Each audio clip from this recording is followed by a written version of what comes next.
Ikuti kajian tafsir Ibnu Katsir bersama Ustadz Abdul Kholik Syafi'i MPD Al-Hafidh, pengasuh Pondok Pesantren Yambu'ul Ulum, Sukolilo, Pati. Selamat mengikuti. Assalamualaikum warahmatullahi wabarakatuh. Makin pas, makin pasti, Pas FM pasti. Alhamdulillahirrabbilalamin. Segala puji kehadirat Allah Subhanahu wa Ta'ala yang senantiasa memberikan kita nikmat yang luar biasa, Mitra Pas. Utamanya nikmat iman, Islam, ihsan, dan kesehatan jasmani rohani. Sehingga di sore hari ini kita bisa berjumpa kembali untuk melanjutkan kajian tafsir Ibnu Katsir. Dan sore hari ini ada surat Al-Mu'minun ayat 50 yang akan kami bahas, Mitra Pas. Dan tentunya juga Mitra Pas, salawat dan salam senantiasa kita haturkan kepada junjungan kita Nabi Agung Muhammad SAW yang kita nantikan syafaatnya di yaumul qiyamah nanti. Telah rawuh beliau Ustadz Abdul Kholik Syafi'i MPD Al-Hafidh dari Sukolilo, tepatnya di Pondok Pesantren Yambu'ul Ulum, Sukolilo, Pati. Assalamualaikum Ustadz. Waalaikumsalam warahmatullahi wabarakatuh. Gimana kabarnya Ustadz? Alhamdulillah. Ini kali pertama saya berjumpa dengan Ustadz dalam satu dialog ya Ustadz ya. Mudah-mudahan ini juga nanti kita bisa nyambung gitu Ustadz. Amin, insyaallah ya Allah. Karena saya biasa ngeluh ini Ustadz ya. Ya Mitra Pas, sore hari ini Anda bisa bergabung di SMS dan WhatsApp 085277799901, juga telepon di 0295385877. Juga tentunya bisa langsung menyimak kami Mitra Pas live di fanspage kami Radio Pas FM Pati 2. Surat Al-Mu'minun ayat 50. Moga silakan Ustaz. Bismillahirrahmanirrahim. Assalamualaikum warahmatullahi wabarakatuh. Alhamdulillahilladzi hadana lihadza wa ma kunna linahtadiya laula an hadanallah. Asyhadu an la ilaha illallah wahdahu la syarika lah wa asyhadu anna Muhammadan abduhu wa rasuluh. Allahumma fasalli wa sallim wa barik ala Sayyidina wa maulana Muhammadin wa ala alihi wa ashabihi wa man sara bihadihi ila yaumiddin. Subhanaka la ilma lana illa ma 'allamtana innaka antal alimul hakim wa tub alaina ya maulana innaka antat tawwabur rahim. Rabbi syrah li sadri wa yassir li amri wahlul 'uqdatam min lisani yafqahu qawli. Amin. Amma ba'd. Mitra Pas FM dimanapun Anda berada yang dirahmati Allah, dan juga rekan baru saya Mas Saifullah, kita berdoa dan berharap kepada Allah agar semua yang telah kita lakukan ikhlas karena nasrul ilmi. Kita ingin menjadi bagian dari orang-orang yang li'ila'i kalimatillah. Semoga Allah meridhai dan menganugerahkan keberkahannya kepada kita semua. Kita mulai. A'udzu billahi minasyaitonir rajim. Bismillahirrahmanirrahim. وَجَعَلْنَا ابْنَ مَرْيَمَ وَأُمَّهُ آيَةً وَآوَيْنَاهُمَا إِلَى رَبْوَةٍ ذَاتِ قَرَارٍ وَمَعِينٍ يَا أَيُّهَا الرُّسُلُ كُلُوا مِنَ الطَّيِّبَاتِ وَاعْمَلُوا صَالِحًا إِنِّي بِمَا تَعْمَلُونَ عَلِيمٌ wa inna hadhihi ummatukum ummatan wahidatan wa ana rabbukum fattaqun fataqatta'u amrahum bainahum zubura kullu hisbin bima ladayhim farihun fadarhum fi ghamratihim hatta hin ayahsabuna annama numidduhum bihi min malin wa banin nusari'u lahum fil khairati bal la yash'urun. Bismillahirrahmanirrahim. Wa ja'alna lan wis dadekaken sapa ingsun kita ai Allah ibna Maryam ing anak lanange Maryam wa ummahu lan ibune ibna Maryam. Tak dadekaken ayatan ing tondo wa awainahuma lan ngungsikaken sapa ingsun Allah ing karone ibnu lan Maryam ila rabwaten maling suwijining pegunungan dadi qararin kang angduweni ketenangan wa ma'inin lan anduweni sumber mata air.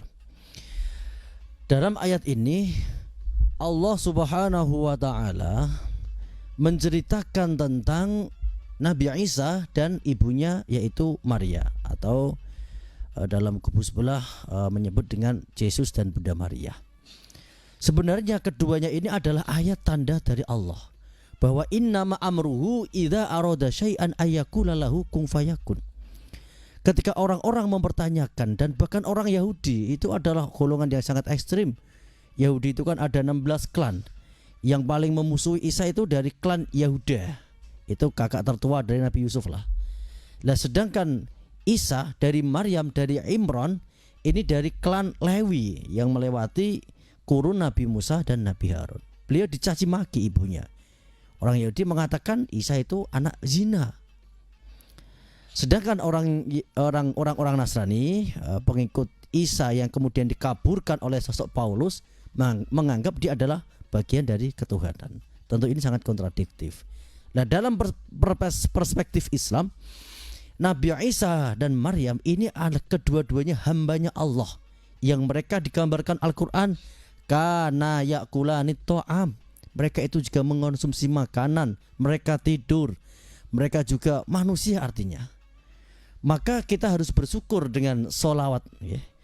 Ketika seseorang membaca sholawat Allahumma sholli ala Sayyidina Muhammad, itu berarti dia sedang menjaga konstitusi ketuhanan, yang Allah tetap Allah sebagai zat yang super power, zat yang di atas segala-galanya, yang memberi. Sedangkan Nabi Muhammad sehebat apapun prestasinya tetap abduhu wa rasuluh. Wa awainahuma ila rabbatin dzati qarari wa ma'in. Ketika Nabi Isa dan ibunya ini mendapat permusuhan yang luar biasa dari saudaranya sendiri sesama bangsa Yahudi dari klan Yahuda, kemudian Allah mengungsikannya di sebuah rabwah. Kemudian kita akan membahas rabwah itu apa. Ini banyak ini sekali. Ada yang rabwah mengatakan itu di Mesir karena hanya di sana yang ada air mengalir. Ada yang mengatakan di Damaskus, ada yang mengatakan di Bethlehem, di wilayah yang sekarang dikuasai oleh Israel. Dan ini adalah ayat dari Allah. Allah menciptakan Isa dari seorang wanita Maryam tanpa ayah. Kemudian Allah menciptakan ibu Hawa itu dari tulang sulbi seorang laki-laki, Nabi Adam.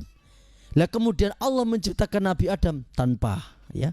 Artinya ya tidak ada ayahnya, tidak ada ibunya. Inna masalah Isa indallahi kama sali Adam khalaqahu min turabin summa min nutfah, dan seterusnya.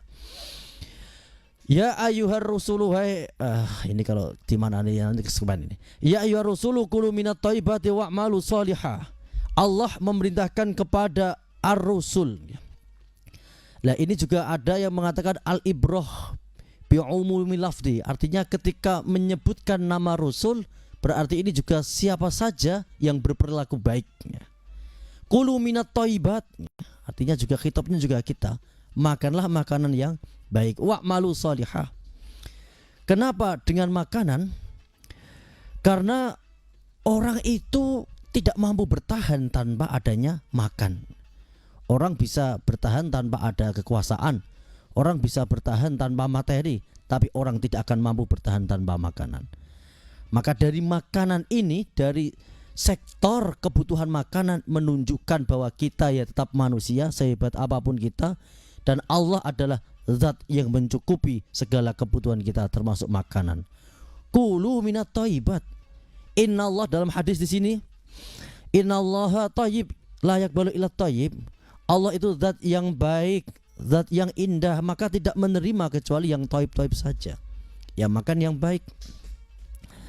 Makan yang baik artinya tidak hanya dari kebaikan jinsinya saja, tapi dari cara mendapatkan rezeki sehingga menjadi makanan juga harus baik. Nah, ini maksud wa'malu shalihah. Ini tentu ada sebuah korelasi yang signifikan, hubungan sebab akibat. Kalau seseorang ini terbiasa kulu minat thayyibat, makan makanan yang baik, maka akan implementasinya, implikasinya dia akan wa'malu sholihah. Maka introspeksi bagi kita masing-masing. Kalau kita mungkin jamaah masih berat, mendengarkan kajian masih berat, ya kita koreksi, mungkin ada unsur-unsur makanan yang tidak thayyib.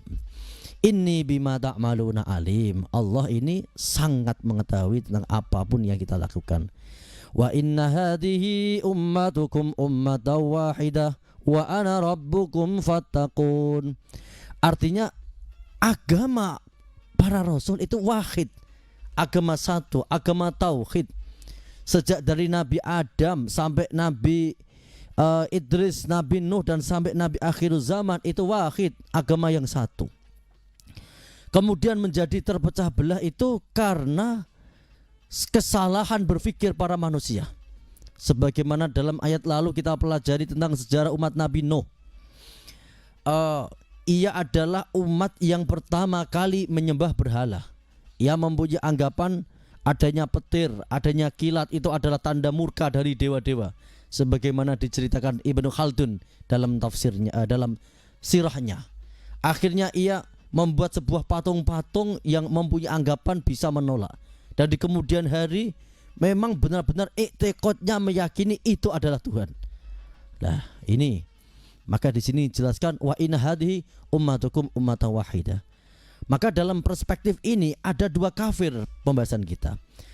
Ada kafir paganisme, yaitu para penyembah berhala yang mempunyai ciri khas tidak percaya dengan hari pembangkitan. Dalam ayat kemarin mengatakan hayhata lima tu'adun. Kemudian ada kafir ahlul kitab.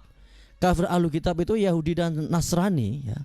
Mereka sudah mengenal siapa Allah, siapa Tuhan. Mereka kadang menyebutnya sebagai Yahweh, orang Yahudi, atau Allah, orang-orang Nasrani. Dan juga mereka mengakui adanya hari pembangkitan. Sebagaimana diungkapkan dalam Al-Quran, wa qalu la yadkhulal jannata illa man kana hudan aw nasara. Orang Yahudi mengatakan surga milik kami. Kami dibangkitkan, kami akan masuk surga. Orang Nasrani kalau ada saudaranya yang meninggal sudah damai bersama Bapa di surga. Artinya mereka itu percaya dengan adanya pembangkitan.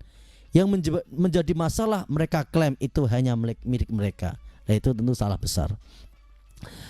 Kemudian wa ana rabbukum fa'takun. Allah lagi-lagi meneguhkan tentang keesaannya. Ana rabbukum, saya adalah satu-satunya Tuhan bagi kalian semua. Fattakun, maka bertakwalah hanya kepada Allah. Fataqatta'u amrahum bainahum zubura. Ai al-umam alladzi ba'asa ilaihim al-anbiya. Kemudian umat-umat para nabi ini ya, yang awalnya adalah agamanya tauhid, agamanya menyembahnya Allah, kemudian tercerai-berai. Sebagaimana dalam hadis, umat Yahudi terpecah menjadi 71, Nasrani 72, dan umat Islam menjadi 73. Fataqatta'u amrhum bainahum zubura. Kullu hizbim bima ladaihim farihun. Setiap anggota dari mereka membangga-banggakan golongan mereka. Ayyafrahuna bima hum fihi minad dolal li'annahum yahsabuna annahum muhtadun. Setiap dari mereka berbangga, yakin bahwa mereka adalah benar meskipun nyatanya minat dolal, sebenarnya mereka adalah tersesat karena menuhankan kepada selain Allah, menganggap Isa bagian dari Allah dan menganggap Uzair adalah anak Allah. Walihada qala fadarhum fi ghamratihim. Nah, maka Allah melanjutkan firman-Nya, tinggalkan mereka wahai Muhammad, biarkan mereka dalam kesesatan mereka hatta hinin ay ila hinin khinhum wa halakuhum kama qala ta'ala famahilhum famahil kafirina amhilhum ruwaida. Ini famahilil kafirina amhilhum ruwaida. Tinggalkan mereka, nanti Allah akan menunggu mereka sampai pada waktu yang tertentu dan kami akan membinasakannya, memberikan azab. Balla yash'urun. Ayasabuna annama numituhum bihi mimmal wa banin nusadi'u lahum fil khairati balla yash'urun. Mereka menganggap kelebihan harta benda, banyaknya anak yang mereka miliki adalah tanda kemuliaan mereka, dan ini adalah keliru. Balla yash'urun, tidak, mereka itu tidak tahu. Tidak ada ukuran kemuliaan Allah menggunakan harta dan anak. Inna akramakum indallahi atqakum. Yang mulia di hadapan Allah hanya orang-orang yang paling bertakwa kepadanya. Demikian penjelasan singkat dalam waktu yang juga singkat mulai ayat ke-50 sampai ke ayat ke-52.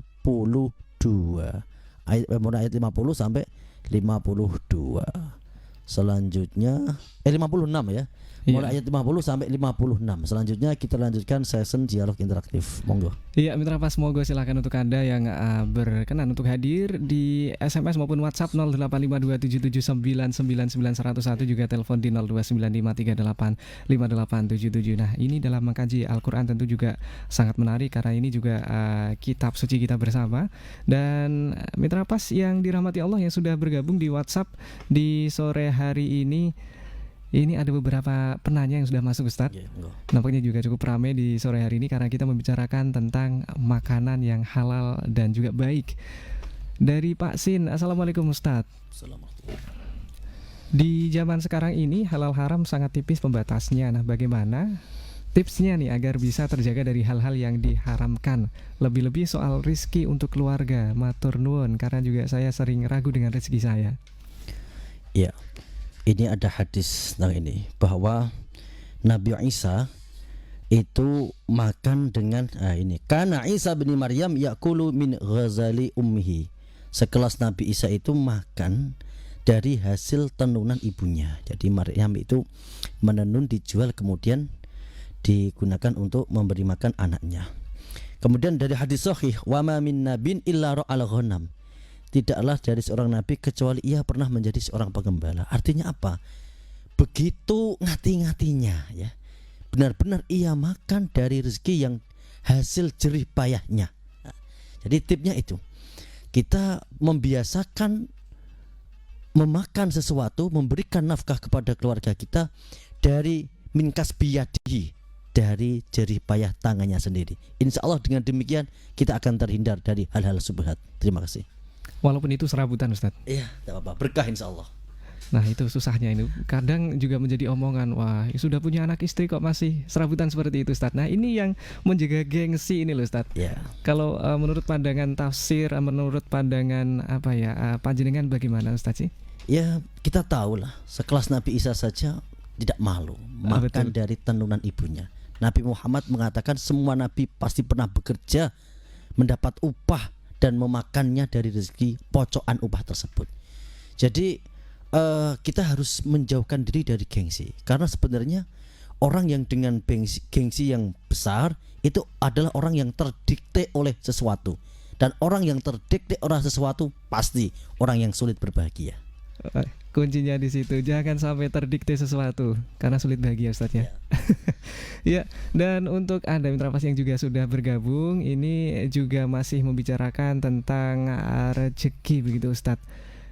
Ini justru cukup panjang ini yang sudah masuk. Assalamualaikum warahmatullahi wabarakatuh. Sugeng sonten Ustadz. Saya baru menikah beberapa bulan lalu dan saat ini masih serabutan dalam hal gawean. Maksud hati nanti akan pergi merantau keluar daerah, namun istri tidak membolehkan dikarenakan tidak mau berjauhan. Itu artinya saya harus istiqomah pada gawean saya saat ini, di mana dalam hal mencari nafkah yang halal saat ini kadang muncul gengsi dalam diri ini. Nah, bagaimana agar gengsi itu hilang? Nah, ini tadi sudah kita bahas ya, Ustaz ya. Saya tambahkan lagi biar tambah semangat.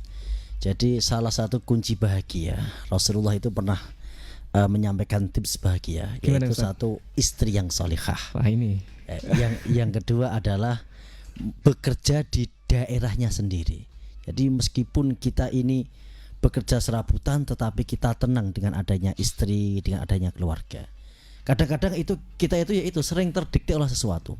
Kita tidak pernah sadar bahwa ketika kebahagiaan kita ini diukur dengan kebahagiaannya para sultan-sultan di sana, itu sebenarnya sama. Kita di sini makan dengan sambal, ya kita juga akan kenyang. Betul. Di sana makan di restoran juga kenyang. Jadi sebenarnya bahagia itu dari hati kita, dari bagaimana manajemen kalbu kita. Jadi saya ulangi, belum tentu kebahagiaan kita yang kerja serabutan jika ditakar dengan kebahagiaan para sultan justru bahagia. Tidak, bahagia kita. Mereka itu banyak yang harus dipertahankan, mempertahankan elektabilitas, mempertahankan kekesewaan. Kita tenang-tenang saja. Yang penting yaitu istri kita salihah dan bekerja di daerah di mana kita bertempat tinggal, itu insya Allah lebih berkah. Betul. Nah, ini juga suntikan semangat untuk para yang belum menikah ini untuk mencari istri salihah, Ustaz. Pastinya ya. Nah ini jangan ada yang nanyain tips cari istri solihah, nanti ada bahasan lain ya Ustadz ya. Ya, dan ini juga sudah ada yang masuk juga. Ada dari Mbak Nusroh. Selamat sore Ustadz Sugeng Sonten, assalamualaikum. Egoisitas atas kebenaran tentu juga ada di setiap agama, termasuk saya sebagai muslim pastilah akan menganggap agama saya ini paling benar. Nah, bagaimana sikap kita atas yang berbeda Ustadz? Tadi juga sempat disinggung mengenai beberapa agama gitu Ustadz. Ya. Wala tasubbul ladina yad'una min dunillah fayasubbu adwan bighairi ilm. Jangan sekali-kali kalian itu melaknati atau ngelek-ngelek sesembahan selain Allah secara vulgar ya. Nanti karena itu akan berdampak mereka itu juga akan mengolok-ngolok Allah ya. Sebagaimana dalam hadis, janganlah seseorang itu mencaci maki ayahnya. Sahabat bertanya, bagaimana mungkin kami mencaci maki ayah kami? Penjelasannya begini, kamu mencaci maki ayah orang lain, kemudian orang lain mencaci maki ayah kamu. Itu kan semacam apa itu? Air itu ya, akan terkena percikan sendiri. Jadi ya konsep kita yakin, seyakin-yakinnya ya kita harus yakin agama kita ini agama tauhid yang benar, dan kita syukur. Kita bersyukur menjadi bagian orang yang mendapat hidayah ini. Tapi jangan sekali-kali kita berbuat jelek, mencaci maki agama lain. Karena mencaci maki agama lain itu akan berdampak juga mereka mencaci maki agama kita. Wala tasubbul ladina yad'una min dunillah fayasubbullaha adwan bighairi ilm. Demikian. Analogi sederhana begitu Ustaz ya. Jangan mencaci ayah kita sendiri. Iya. Nah itu sangat dalam Ustaz. Sangat dalam. Nah betul. Itu tentu karakter seperti itu juga perlu dibangun dari masih kecil begitu Ustaz. Karena saya sering mendengar anak-anak itu poyok-poyokan dengan nama bapaknya, orang tuanya, betul. Itu bagaimana Ustaz? Ya itu termasuk PR besar bagi dunia pendidikan dengan segala metode. Setiap tahun kita mengeluarkan sarjana-sarjana, itu tugas para sarjana itu. Jadi bagaimana konseling ini agar anak itu tidak bullying, agar anak itu tidak rasis. Termasuk rasis kan juga mencaci maki, itu kan mencaci maki ini kamu anaknya orang ini kan juga penjelasan seperti itu. Yaitu biar PR lah untuk sarjana-sarjana kita yang setiap tahun itu lulusan ribuan bahkan ratusan ribu. Barangkali sedikit hal yang bisa kita lakukan Ustadz. Ya, yang sedikit hal bisa kita lakukan tentu nanti sekarang saya sudah menjadi orang tua, dan nanti juga Mas Saifullah ini sudah menikah apa belum ini? Sudah Ustadz. Alhamdulillah. Ini juga Insya Allah solehah juga. Alhamdulillah. Jadi bagaimana anak kita agar tidak mencaci kepada orang tua lain, ya kita itu memberikan contoh yang baik. Jangan membiasakan kita itu mencaci maki orang lain dan itu didengar oleh anak kita. Karena ini akan menjadikan dampak yang sistemik. Sebagaimana dalam hadis, kullu ummati mu'afa ilal muhajirin. Semua umatku itu diampuni kecuali orang yang terang-terangan dengan maksiat. Artinya ketika orang tuanya ini terang-terangan mungkin bercerita tentang aib orang lain, menceritakan keburukan orang lain, tentu ini akan menjadi semacam pembenaran kepada anak-anak kita. Oh, berarti boleh toh mencaci maki orang, boleh toh, akhirnya begitu. Tapi kalau kita terbiasa memberikan menjadi contoh akhlak yang baik, kita kita berusaha untuk husnudon kepada siapapun. Dengan husnudon maka kita tidak akan mencaci maki, maka itu akan direkam oleh anak kita dan dia akan menirukan. Demikian. Luar biasa. Nah, sekaligus Ustaz, waktu kita terbatas banget. Nah, sudah bunyi. Alhamdulillah. Ya. Sebagai closing terakhir, bahwa kita sebagai hamba Allah, kita berusaha untuk selalu tersenyum berbahagia dengan apapun yang Allah takdirkan kepada kehidupan kita. Yang sudah lalu anggap semua itu takdir Allah, yang belum terlewati kita usahani, kita ikhtiar mencari rezeki yang halal dan mendidik anak kita akan menjadi anak-anak yang solih dan solihah. Demikian kita akhiri dengan doa, semoga Allah Subhanahu wa taala senantiasa menjaga keluarga kita, menjaga anak-anak kita. Rabbana hab lana min azwajina wa dzurriyyatina qurrata a'yun waj'alna lil muttaqina imama. Rabbana la tu'akhidna in nasina aw akhtana. Rabbana la tahmil alaina isran kama hamaltahu 'alal ladzina min qablina. Rabbana wa la tuhammilna ma la taqata lana bih wa'fu 'anna waghfir lana warhamna anta maulana fangsurna 'alal qaumil kafirin. Amin. Demikian dari saya, kurang dan lebihnya mohon maaf. Akhirul kalam wal afu minkum. Wassalamualaikum warahmatullahi wabarakatuh. Waalaikumsalam warahmatullahi wabarakatuh. Mitra Pas, perbincangan yang sangat menarik di sore hari ini, banyak tema dan juga banyak yang memberikan atensinya sore hari ini.